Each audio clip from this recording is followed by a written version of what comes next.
Muy buenos días y bienvenidos a este tiempo devocional, hoy 27 de abril del 2021. Les invitamos para continuar con la lectura de la Biblia en un año. Hechos capítulo 11, versículos 19 al 30, Josué capítulos 13 y 14 y Job 27. Job 27, Josué 13 y 14 y Hechos 11 del 19 al 30.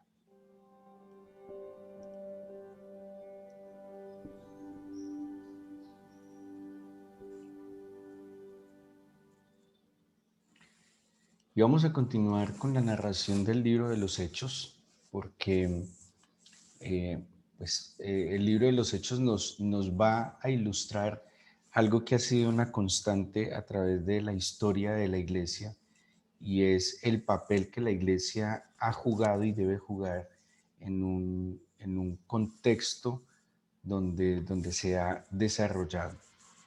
Generalmente en estos últimos años seguramente se ha promovido una fe conveniente y el proselitismo que se le ha hecho al cristianismo, pues tiene que ver con que las personas encuentren una solución a sus problemas, a que las personas encuentren eh, una manera de tratar sus dificultades y de salir adelante.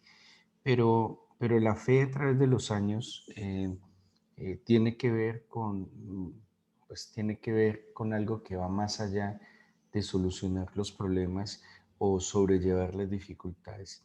Y tiene que ver con trascender, tiene que ver con encontrarle un propósito a la existencia, que va más allá de nacer, crecer, multiplicarse y morir. Tiene que ver con la relación con su creador, con conocerlo, con entender sus propósitos y vivir para ellos. El libro de los Hechos nos va contando y de alguna manera, y esto lo hemos mencionado antes, el libro de los Hechos tiene una dinámica.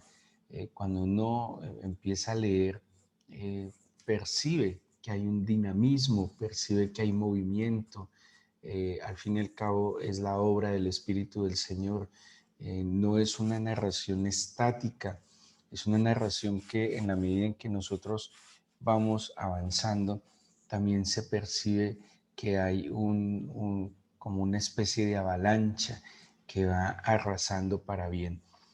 Ayer estudiábamos cómo los discípulos habían llamado a Pedro como a pedirle cuentas porque él había eh, traspasado algunos límites establecidos por un sistema religioso y tradicional, y Pablo había entrado a la casa de unos gentiles, ¿sí? De personas que no eran aparentemente religiosas, pero vemos cómo esto, y tiene un orden extraordinario el libro de los Hechos, porque luego va a entrar una narración donde no menciona sino un solo nombre, siendo otros seguramente los protagonistas, y es el desarrollo de la iglesia en Antioquía. Dice el versículo 19: ahora bien, los que habían sido esparcidos a causa de la persecución que hubo con motivo de Esteban, pasaron hasta Fenicia, Chipre y Antioquía, no hablando a nadie la palabra, sino solo a los judíos. Pero había entre ellos unos varones de Chipre y de Cirene, los cuales cuando entraron en Antioquía hablaron también a los griegos anunciando el evangelio del Señor Jesús. Y la mano del Señor estaba con ellos, y gran número creyó y se convirtió al Señor. Llegó la noticia de estas cosas a oídos de la iglesia que estaba en Jerusalén, y enviaron a Bernabé que fuese hasta Antioquía. Cuando llegó, vio la gracia de Dios, se regocijó y exhortó a todos a que con propósito de corazón permaneciesen fieles al Señor, porque era varón bueno y lleno de Espíritu Santo y de fe, y una gran multitud fue agregada al Señor. Después fue Bernabé a Tarso para buscar a Saulo, y hallándole le trajo a Antioquía. Y se congregaron allí todo un año con la iglesia y enseñaron a mucha gente, y a los discípulos se les llamó cristianos por primera vez en Antioquía. Bueno, aquí Esta narración tiene muchos detalles, y lo más importante que hoy quiero invitarles es a que podamos ver cómo nos debe inspirar esto a nosotros hoy. Uno, hubo un motivo para que los discípulos llegaran a Antioquía, y ese motivo fue una dificultad, la persecución. Una persecución que rompió ciertos límites con la muerte injusta de Esteban, con una muerte también, digámoslo, escandalosa, que fue lapidado, pero además fue impactante por la manera como Esteban enfrentó la muerte, por la manera como Esteban antes de morir defendió su fe con argumentos, con, pues imagínense, con toda esa exposición del Señor Jesús a la luz del Antiguo Testamento. Y seguramente, humanamente, muchas cosas motivaron a que los discípulos se esparcieran. El miedo, el instinto de supervivencia. Pero cuando hay un fuego en el corazón que quema, cuando hay una pasión verdadera en el alma, a pesar del miedo, a pesar de las condiciones humanas naturales, como preservar la vida, como cuidar la vida, pues era una fuerza que no podían contener. Así que llegaron a Antioquía, una ciudad con unas características bien difíciles, una ciudad donde había muchísima inmoralidad. Para una ciudad inmoral, la inmoralidad puede ser algo común y corriente, puede ser algo que hace parte de su modo de vida. Era una ciudad donde había mucha prostitución, idolatría, era una ciudad importante, no lejana al mar, o sea que era una ciudad por donde también se cruzaban caminos. Y, y llegar allí, pues aparentemente para un proyecto religioso no tendría sentido porque no era una ciudad aparentemente piadosa. Pero los discípulos movidos por el Espíritu del Señor veían en estas condiciones una oportunidad, como seguramente son muchas de las ciudades donde nosotros vivimos, unas ciudades donde sobreabunda o donde abunda el pecado, donde abunda la violencia, la corrupción, los delitos, donde hay un inconformismo, donde la gente está, bueno, hay un inconformismo, pero por otro lado hay mucho conformismo, donde hay desánimo, donde hay una alta sensación de inseguridad. Ahora, ¿qué papel está jugando la iglesia de hoy en este contexto? Aquí vemos que la iglesia de Antioquía, a pesar de que ante una situación adversa habían tenido que ser esparcidos, ellos vieron, movidos por el Espíritu Santo, vuelvo e insisto, una oportunidad de glorificar al Señor. Y menciona unos personajes anónimos y son, dice, unos discípulos que llegaron allí, empezaron a hablar primero a los judíos y luego empezaron a predicar el evangelio a los griegos. Y dice el versículo 21, y la mano del Señor estaba con ellos y gran número creyó y se convirtió al Señor.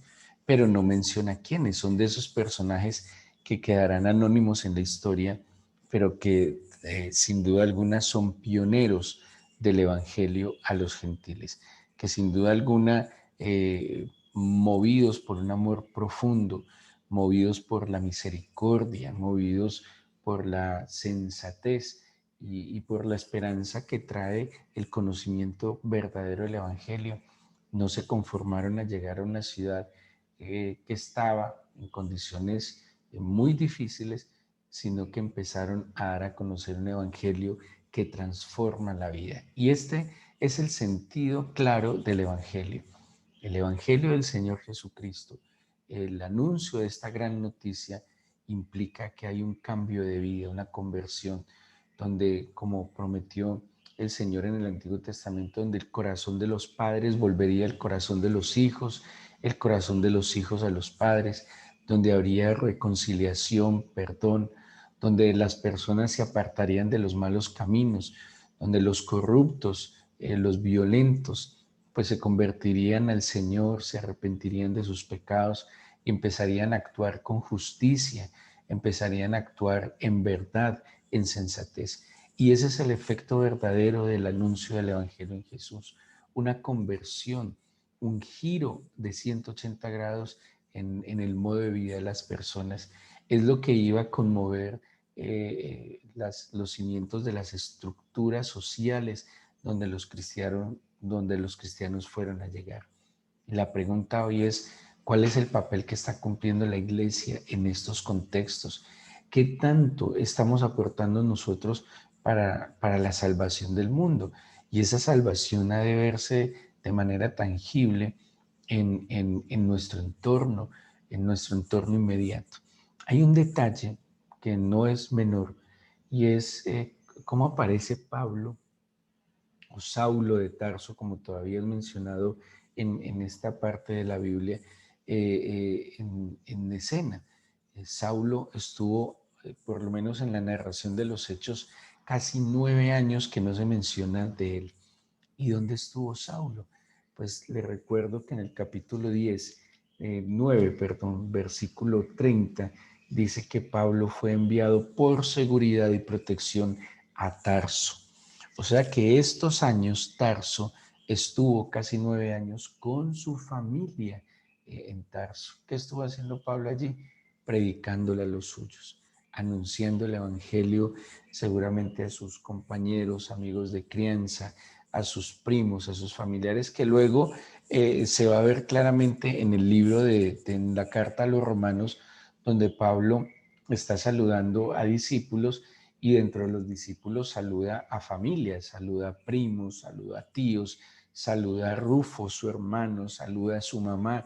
O sea que Pablo en este tiempo también cumplió el anuncio del Evangelio a su familia.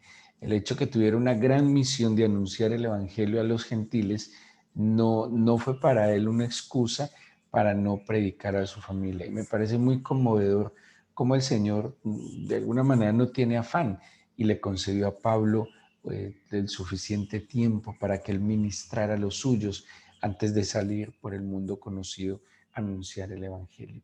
Aquí vemos entonces cómo gran multitud, cómo el Señor respaldó la labor de estos hombres conmovidos por el amor y la gracia divina, cómo a pesar de llegar a un entorno tan adverso para un proyecto de fe, para un proyecto de piedad, pero estos hombres entendieron, estaban convencidos que Jesucristo, que el Evangelio, que las buenas noticias eran la respuesta que estas ciudades necesitaban y por eso no lo callaban.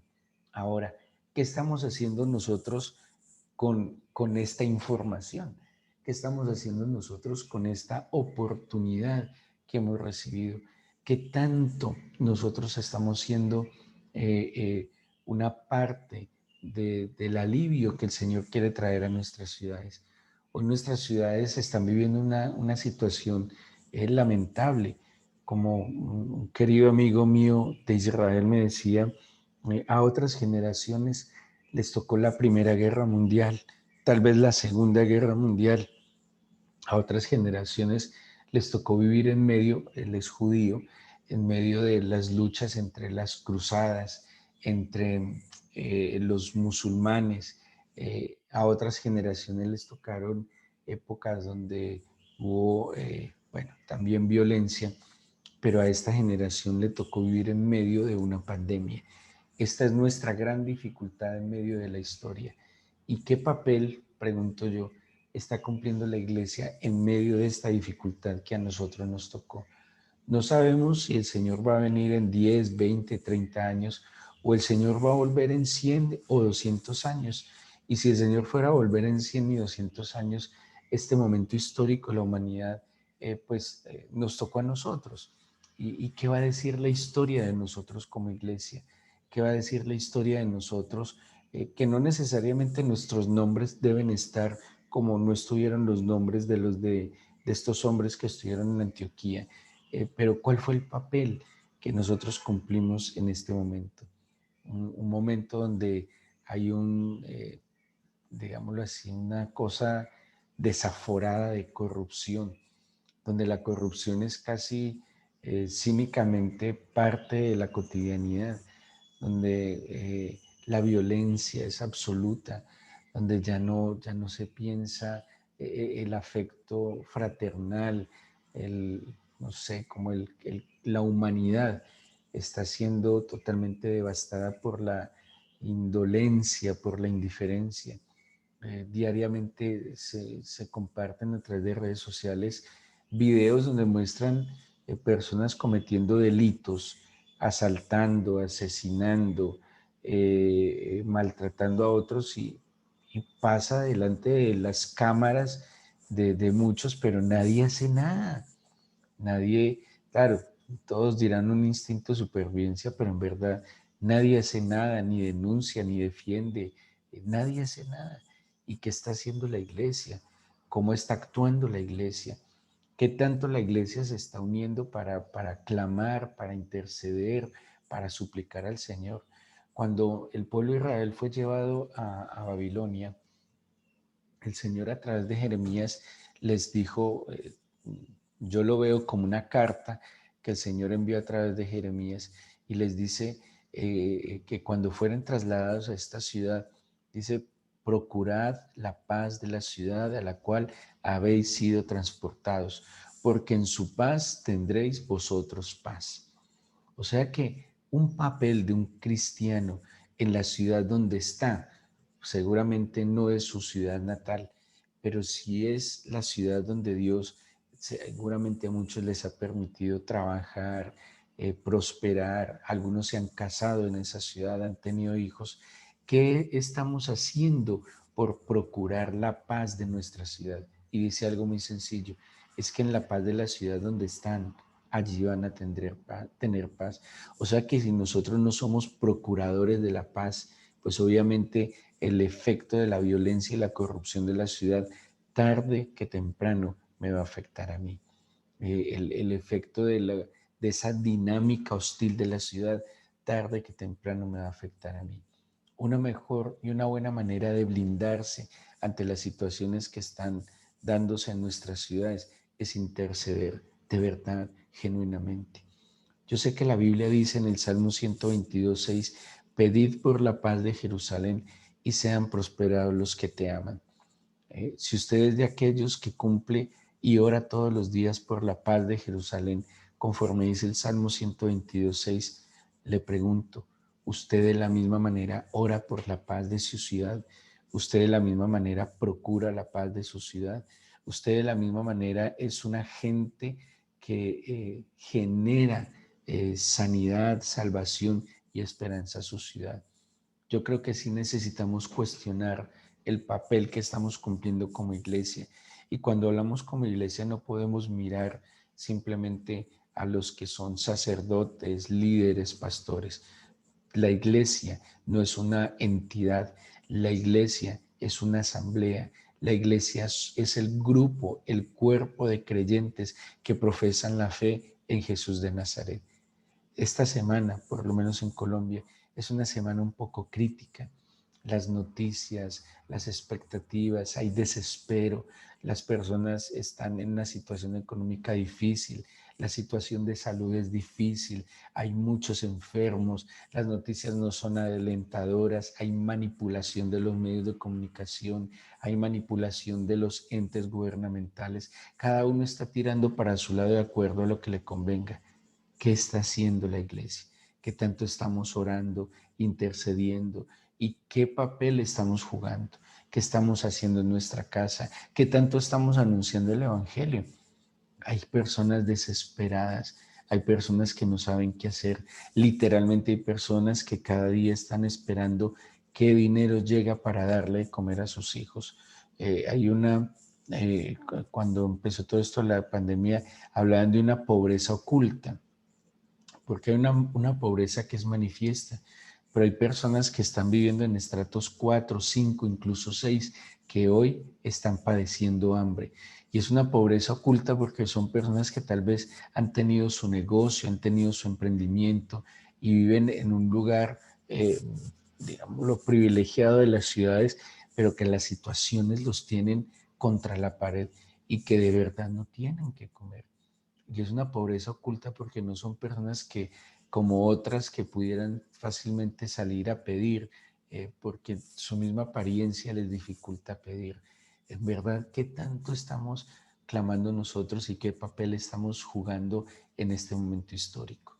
Yo les exhorto, como dicen los primeros versículos de esta porción de la Biblia que vimos, a que cumplamos este papel, que la historia hable de nosotros como aquellos que también anunciamos las buenas nuevas, que intercedimos, que jugamos un papel importante, que tal vez creemos que no se notará, pero no nos olvidemos que el Señor no deja caer ninguna palabra que pongamos delante de Él en amor y en el Espíritu. Unámonos en oración. En verdad, unamos nuestros corazones. Clamémosle al Dios de la justicia que intervenga.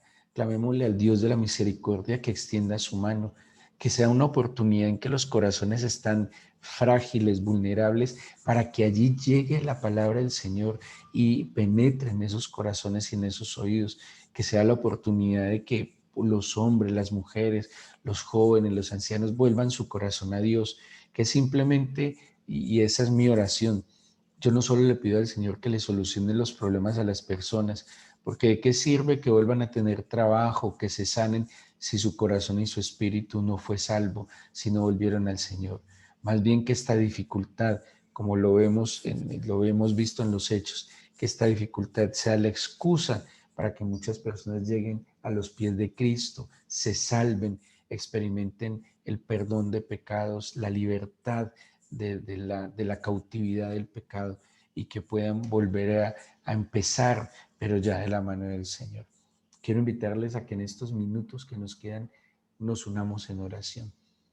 Yo sé que cada uno tiene sus propias necesidades, cada uno lleva su propia cruz, cada uno tiene que enfrentar sus propios desafíos y seguro que en medio de nosotros hay necesitados, hay enfermos, hay personas angustiadas, preocupadas, con una carga sobre sus hombros que supera sus fuerzas seguramente. Pero vamos a hacer algo. La Biblia dice, venid a mí todos los que estén trabajados y cargados, que yo os haré descansar. Presentémonos delante del Señor y presentemos esta carga, esa carga puntualmente. Si es una situación con un hijo, con su pareja, con sus jefes, es una situación económica, yo le invito a que en el nombre de Jesús ponga esa carga delante de Dios y no haga otra oración diferente, sino, Señor, esto sobrepasa mis capacidades, esto sobrepasa mis fuerzas, no tengo la solución ni la respuesta, Señor. Pongo delante de ti, Señor, esta situación, la salud, eh, Señor, o más bien la enfermedad. Pongo delante de ti mis necesidades materiales, mi situación, Señor, en mi casa. Pongo delante de ti esta decisión que debo tomar o esta, Señor, posición que debo asumir. Pongo delante de ti mis propias luchas y yo quiero tomar tu yugo y tu carga. Y yo pongo esto delante de ti, Señor, y quiero asumir una carga de oración que también me afecta, y es orar por mi ciudad, y es orar, Señor, por mi entorno, mi vecindario. Estas 2 semanas, por lo menos en Colombia, han sido muy complicadas, y yo te pido por favor que nos despiertes, que despiertes a tu iglesia, que despiertes a tus hijos. Que por favor, oh Dios Todopoderoso, mueva nuestro corazón a misericordia, que no nos permita ser indiferentes ante esta realidad, que si nosotros no nos paramos firmes, nos va a tocar, nos va a afectar. Hay una realidad que es una enfermedad que no podemos simplemente tapar los ojos y los oídos, pero también hay necesidades materiales, físicas, pero también hay corrupción, hay injusticia. Hay insensibilidad, hay una postura inhumana, hay un abuso de los medios de comunicación. Señor, tenemos que ver diariamente payasadas. Y hoy nos unimos en oración para pedirte que intervengas, que te acuerdes del pobre, del menesteroso, del necesitado, que te acuerdes del huérfano, de la viuda, del anciano, del que está desamparado, que hagas justicia y misericordia, que esta sea una oportunidad para que la iglesia se despierte, abra sus labios y anuncie que hay esperanza en Jesucristo, que a pesar de que hay situaciones adversas, Señor, es necesario que el corazón se vuelva a Dios, se vuelva a ti, Señor, que es necesario encontrar la respuesta no solo a esta situación puntual y coyuntural, sino a la vida misma. Hoy te pido, Espíritu de Dios, que te muevas. En el principio, cuando había caos, oscuridad, cuando había vacío, te empezaste a mover. Y la Biblia dice, el aliento de Dios, el aire de Dios empezó a moverse, tu espíritu. Espíritu Santo, muévete. Muévete en el caos, desorden y vacío en que nuestras ciudades se encuentra hoy. Muévete y trae tu luz. Muévete, por favor, y trae el orden, trae la salvación. Te oramos para que nuestras ciudades sean salvas. Úsanos, sírvete de nosotros, despiértanos, mueve y conmueve nuestras entrañas, no nos dejes ser indiferentes. Tal vez algunos estamos en una condición favorable, que más nos debería llevar a agradecer y a ayudar y a interceder. Yo te pido que extiendas tu mano sobre nuestra ciudad. Tú sabes los planes que el enemigo tiene al generar resentimientos en medio de la población, al llevar a actuar con tanta necedad e insensatez a los gobernantes, al promover también, Señor, actos que tal vez no traen soluciones. Manifiéstate y despierta a la iglesia para que, Señor, al interceder, podamos ver tu poder y tu gloria manifestarse. Guarda nuestras casas, nuestras ciudades, guarda los lugares de trabajo, de estudio, cuida a nuestros niños, a nuestros jóvenes, cuida, Señor, los padres de familia, los hombres que salen cada día a buscar la provisión, cuídales en sus entradas y salidas. Cuida a las mujeres que también les toca asumir solas este rol, Señor. Protégelas. Cuida a los niños en las casas. Cuídalos en los medios de comunicación. Ten misericordia. Actúa, Señor, que donde abunda el pecado, sobreabunde la gracia. Sálvanos. Salva a nuestros pueblos y naciones. Y te pido que en este papel que cumplamos como iglesia, te acuerdes de los nuestros, de los seres que amamos. No dejes que ninguno se pierda. Permite que vengan a ti, Señor, arrepentidos. Extiende tu mano, por favor. Sana, perdona y limpia nuestras ciudades. Te damos gracias por tu palabra y por enseñarnos, Señor, y guiarnos a toda verdad y por escuchar nuestra oración en el nombre de Jesús. Amén.